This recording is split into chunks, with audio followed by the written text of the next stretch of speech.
Bula. Bula adalah surat resmi bersejarah Gereja Katolik. Bula adalah salah satu bentuk dokumen resmi yang dikeluarkan oleh Gereja Katolik, terutama oleh Paus. Kata bula berasal dari bahasa Latin bulla, yang merujuk pada segel logam bundar yang digunakan untuk menandai keaslian dokumen tersebut. Pada awalnya, istilah ini hanya mengacu pada segel, tetapi kemudian menjadi identik dengan dokumen yang disegel. Di Indonesia, bula kepausan lebih dikenal sebagai dokumen resmi pengangkatan seorang imam menjadi uskup. Bula kepausan ditulis tangan di atas suatu velum atau perkamen menggunakan bahasa resmi gereja, yaitu bahasa Latin. Dalam sejarah panjang Gereja Katolik, terdapat dokumen-dokumen yang tak hanya berisi kata-kata, tetapi juga menjadi simbol kekuasaan, tradisi, dan iman yang mendalam. Salah satu dokumen tersebut adalah bula, sebuah surat resmi yang disegel dengan logam dan melintasi zaman sebagai saksi perjalanan spiritual, hukum, dan budaya umat Katolik. Lebih dari sekedar kertas dengan tinta, bula adalah bukti otoritas Paus yang menghubungkan dunia surgawi dengan kehidupan manusia di bumi, mencerminkan kekuatan abadi gereja dalam membimbing umatnya. Bula biasanya menggunakan segel timbal atau lead seal yang bergambar wajah Santo Petrus dan Santo Paulus, yang menggambarkan peran mereka sebagai pelindung gereja dan simbol kontinuitas tradisi apostolik. Di satu sisi, serta nama Paus yang mengeluarkan dokumen di sisi lainnya. Segel ini menjadi tanda autentikasi bahwa dokumen berasal langsung dari otoritas kepausan. Format dan isi bula adalah sebagai berikut. Pembukaan dimulai dengan nama Paus, gelar kepausannya, dan salam kepada penerima.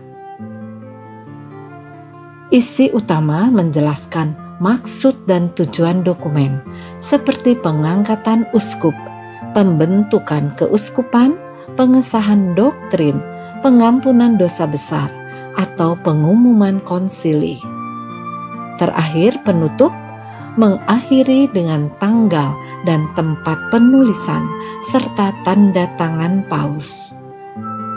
Bula digunakan untuk berbagai keperluan penting, seperti membentuk keuskupan baru, seperti bula yang membentuk keuskupan Labuan Bajo pada tahun 2024, menetapkan aturan doktrinal atau liturgi, mengumumkan keputusan konsili ekumenis, kanonisasi santo atau santa, pengampunan dosa besar melalui indulgensi. Tradisi penggunaan bula dimulai pada abad pertengahan, terutama sejak abad ke-6. Salah satu contoh terkenal adalah Dictatus Papae yang dikeluarkan oleh Paus Gregorius ke-7 pada tahun 1075, yang berisi 27 klaim tentang kekuasaan Paus. Contoh lain yang monumental adalah Unam Sanctam, di mana Paus Bonifacius ke-8 menegaskan supremasi otoritas spiritual atas kekuasaan duniawi. Meskipun penggunaan segel timbal sudah berkurang, istilah bula masih dipakai untuk dokumen-dokumen penting. Saat ini, Paus cenderung menggunakan motu proprio atau ensiklik untuk pernyataan resmi. Tetapi bula tetap digunakan untuk keperluan luar biasa, seperti kanonisasi atau pembentukan wilayah gereja baru. Bula adalah jendela sejarah Gereja Katolik.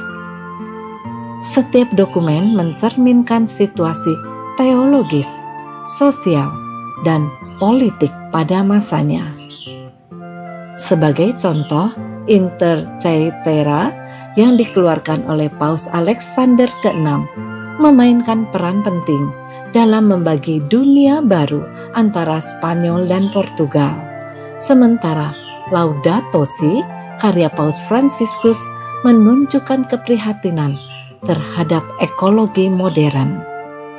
Bula adalah bukti nyata dari otoritas gereja yang terus menjaga tradisi, adaptasi, dan kesinambungan iman sepanjang sejarah.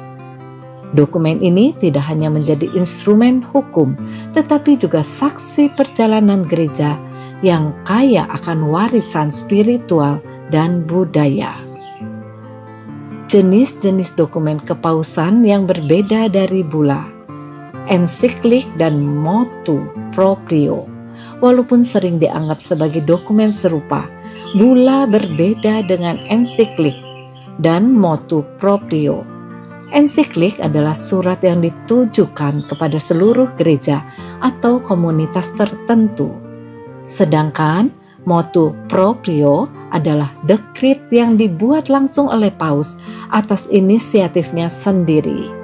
Sebaliknya, bula selalu melibatkan keputusan formal yang seringkali membutuhkan konsultasi teologis atau hukum sebelumnya. Dokumen bula biasanya ditulis oleh notaris kepausan atau pejabat gereja tertentu. Proses ini dikenal sebagai scriptorium papale yang memiliki tata cara sangat ketat, mulai dari pemilihan kata-kata hingga gaya penulisan. Setelah teks selesai, dokumen digulung dan segel dilekatkan pada tali sutra, atau untuk dokumen yang menyangkut berkat atau kehormatan, atau tali rami untuk dokumen administratif atau disipliner.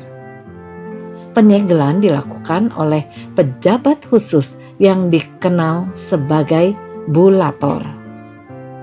Bula bukan sekedar dokumen, tetapi warisan hidup yang mengabadikan keputusan iman dan visi gereja. Melalui setiap segelnya, bula mengingatkan kita akan peran gereja sebagai penjaga tradisi dan pelayan umat, menghubungkan masa lalu dengan masa kini demi masa depan yang penuh harapan. Bula adalah lebih dari sekedar dokumen administratif. Ia adalah cerminan perjalanan gereja Katolik sebagai institusi yang bertanggung jawab atas iman, budaya, politik, dan hukum di dunia.